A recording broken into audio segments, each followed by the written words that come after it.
Hey everyone, it's Scorpius and welcome back to another Path of Exile 2 guide. Today's leveling guide is a little bit different. We're not targeting a specific class or build with this guide, as this one is one of the fastest, if not the fastest, leveling builds that I've discovered, and it's universal.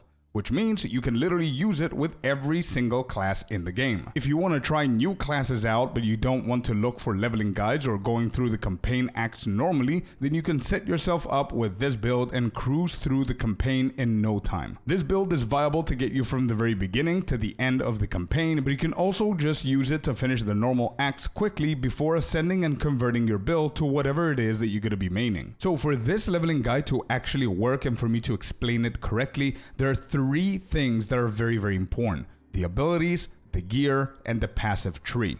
Everything else is completely up to you guys. For example, the story rewards or what you're going to go for, it's up to you depending what your end goal is. Are you going to become a crit-based lightning deadeye? Are you going to do a Pathfinder concoction build? Are you going to be a Smith of Kitava warrior? Whatever you guys choose to do in the end game or the later stages of the campaign, whenever you decide to stop doing this build, is what you will decide to do for the story rewards, jewels, and all that extra stuff. So starting off with the most important one is the abilities. You need to know that from level 1 to 6, you're not going to be able to unlock any of these. So whatever class that you're going for, just go with the standard recommended abilities or just random ones up until you get to level 6. Once you hit level 6 with any of the classes, what you want to do is unlock Rake and have at least one support gem. You could do the full set from the beginning, but once you hit level 6, unlock Rake. What Rake does is it's gonna leap to the target, it's gonna slash them, it's gonna bleed them, but the most important thing that we care about here is not the bleeding damage, but the support gem damage that we're adding. Stomping Ground is the most important gem that we care about into this leveling build. Without Stomping Ground, this leveling build wouldn't be that good. What Stomping Ground does and why it's so important to have is the shockwave. So applying this into Rake means that every single time that you leap to a target and you do the Rake slash, it's gonna also create a shockwave. And this shockwave deals 100 to 150% of your strength as physical damage. So I think you know where I'm going at. So Stomping Ground is the most important one here. The more strength you have, the more damage you deal, and you will literally simply just leap, one shot, leap, one shot, and you're gonna be cruising your way through the campaign as well. The second support gem for Rake is gonna be Martial Tempo, so you can be able to use it quicker, faster. Third one, we've got Brutality. I really like the Brutality one. It's a tier 1 support gem, so it's very easy to get it. It provides you with 25% more physical damage, which is really good. However, if you can get a tier 3 support gem, then I would advise you to go for Heft instead of Brutality. If you have a 4 slot, then you can put both of these in here to increase your damage even further. But that's your main ability. Everything else in this set and this kit just complements Rake. Second ability here to make things a little bit better and faster and more interesting for us is going to be Disengage. This is going to provide you with a slight movement speed. Disengage is also going to help you dodge a lot of projectiles, dodge a lot of stuff, because what it does, it jumps backwards, does a little flip, and it has a pretty good distance between where you start and where you end with Disengage. So a lot of times in boss fights and stuff like that, Disengage is going to be your spam button with Rake. So Rake, Disengage, Rake, Disengage, Rake, Disengage. We do want Ingenuity in there so we can reduce 30% of the cooldown recovery rate of that spell. Now, once you get to level 10-ish and you go to Freythorn, you're going to get yourself the first spirit gem. You're going to unlock 30 spirit, and we're going to go for Herald of Ash. This is what it does. While active enemies you sufficiently overkill with non-herald attacks will cause an explosion. Rake will almost always, 95% of times, will overkill the targets that you leap to, which means that everything around it is gonna actually explode. The one support gem that I have on this is, of course, Magnified Effect for the radius and the area of effect of Herald of Ash. Next up, we've got Shield Charge. Once you get yourself a shield, you're gonna be able to unlock that. I don't remember what level, but it's pretty early on, maybe level 14 or level 10 or something like that. It's not mandatory. I just love doing that because I want a speed level. Like, I'm not doing this build to go through the campaign normally and kill everything around the corner. I'm just trying to skip past everything and just one-shot everything in my way. And lastly here, the only other aura that you want to go for is Overwhelming Presence. But these are the abilities. Of course, you can go for more things in here. You can go for a second Herald. You can go for Taming a Beast for a buff or something like that. But I prefer to keep it simple. I only care about Rake, disengage the bosses. Pretty decent damage. Herald of Ash, destroying everything around us. Shield charging my way from one zone to another, and that's basically it. The second most important thing in this leveling guide is the gear. And I've made 3 different variations of the gear. The first one is for people who are playing SSF that want to try this, or for people that are starting now, or for people that don't have the currency to get themselves the uniques. Obviously, the most important thing you need to note is you need to have a spear. If you don't have a spear at level 6, you're not going to be able to use Rake. Everything here you're going to notice is very, very simple. Spear, you want physical damage and you want strength on it. For the uniques, there's a lot of cheap ones here. I think almost everything here could be 1 to 3 exalted orbs that you can purchase. Are there some other uniques that I could have added as alternatives? 100%, but if you don't have one unique and you have another one, you can try that one out. It's up to you. These are the ones that I tried and they work perfectly fine for this build. First of all, we've got the Tyranny's Grip, the spear. This is really good because it has 4 different mods here that are actually pretty nice for our build. The number 1 is the physical damage. Then we've got the strength.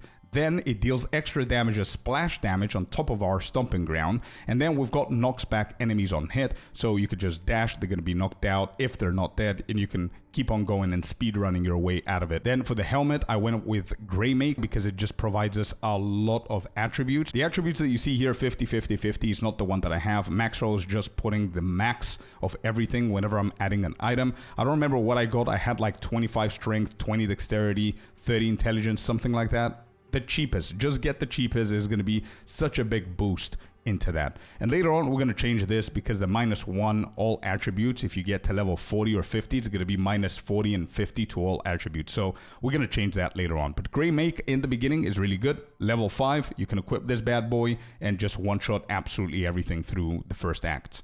Then the chest, we've got obviously the Sorceress. It's one of the most popular leveling chests here. Once again, 1 exalted orb. We've got the shield. I found the Dunkel Halt is really good as well. It gives us some block chance, evasion, pretty decent defensive alternative to not having a shield or having like a white or a blue shield. I really like these because of the skill speed here and maximum life. It's pretty decent to begin with. We're going to swap these later on. Then we've got the belt here, Imaginer's Girdle, that gives us strength, obvious stuff here, and a little bit of resistance. For the boots, we've got the Luminous Pace, of course, one of the best items for leveling. I think you can equip this at level 1. So if you get that, do that in the beginning. It gives you energy shield, intelligence, movement speed. And I think one of the most important items, if you going to be speed leveling, is the Sure-Footed Sigil. Not only gives you some attributes and life, but also that +1 meter to dodge roll is insanely good if you want to be cruising through and just ignoring everything in your path. Then if you want to update stuff, if you have them or you want to buy them or whatever, there's a few updates here. And lastly, we've got the passive skill tree. Now here, unfortunately, I cannot help you with every single class, but I can help you to give an idea of what you can go for. The idea behind this is, by the way, Ascendancy, we don't really care about depending on what you guys want. You don't need to go and do it. You could just finish the campaign and then go and ascend. It's up to you. This is not gonna affect us in any way. Once again, it's universal. We don't care if it's Huntress here, Witch, whatever. But what I can help you understand is that you need to stack strength as much as possible. So this reminds you maybe of the stat stacker. That's because we're stacking strength.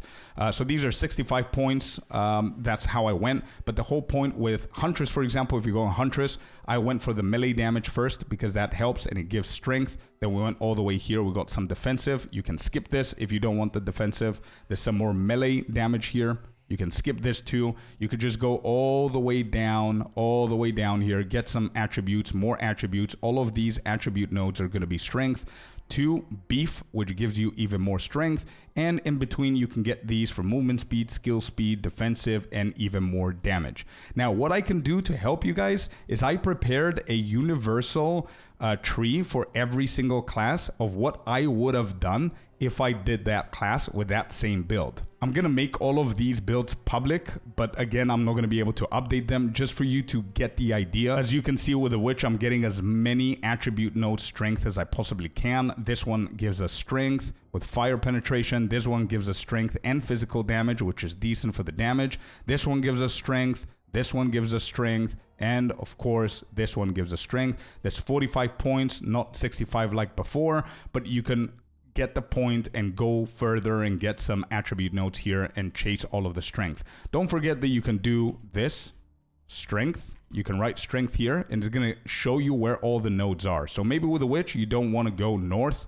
You can actually start going this way and grab this maybe, or go this side and grab these two. Moving on, we've got here the ranger. If we see the ranger, how I've done it, I'm gonna keep the strength so you can see what I've done. Once again, everything, the majority is going to be attributes. This is very, very similar. Actually, this is the same as the Huntress. Yeah, Ranger is starting where the Huntress is, so it's going to be the same thing as the Huntress. Let's move on to the more non-obvious stuff. Warrior, I think, is going to have an easier time with the majority of things here. As you can see, there's a lot of strength nodes over here. We want the attributes as much as possible. Grab the big nodes with the strengths, like what do we have here? Brutal. We've got beef, obviously. We've got the melee damage with some strength, and we're going for the star as well on the warrior. Then next we've got the sorceress, which is a little bit tougher. It's the same with the witch. You can check this one and do the same thing with the witch. If I see it's 39, if I want to go from this side, for example, and I want to go down to brutal, and I click that, there you go. It's 54 points all of a sudden, and it's not bad. It's 10 more. So if you're leveling a sorceress, then I would probably get this and make my way to beef 2. There you go. Let's see how many points. 61 points. Perfect. So Hunter was 65. This is 61. It's exactly what we needed. So I'm going to keep that for you guys to have an idea. The monk also is going to be pretty obvious, and I think the mercenaries are going to be even easier. But the monk, you're going to grab all of these here. Get yourself to force wave. These are the attributes for strength. We're going to go all the way down. Attributes, attributes. We're going to get the melee for the strength. Then again for the strength. Attributes, and we get ourselves the star, 52 points, not bad. And last but not least, we've got the mercenary. Mercenary is going to have an easier time collecting everything, just like the warrior. You're going to get yourself brutal again, obviously relentless, beef. We get this one, colossal weapon for 10 strength, and then the star, 48 points. You could definitely expand this depending on what you want to do.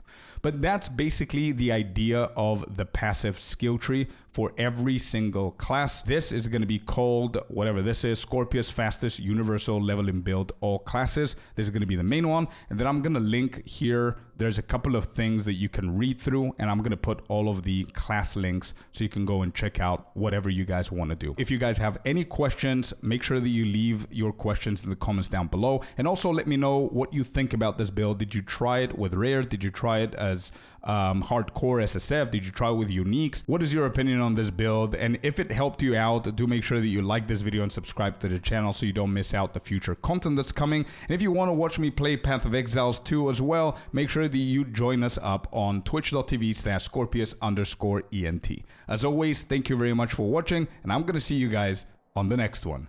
Peace.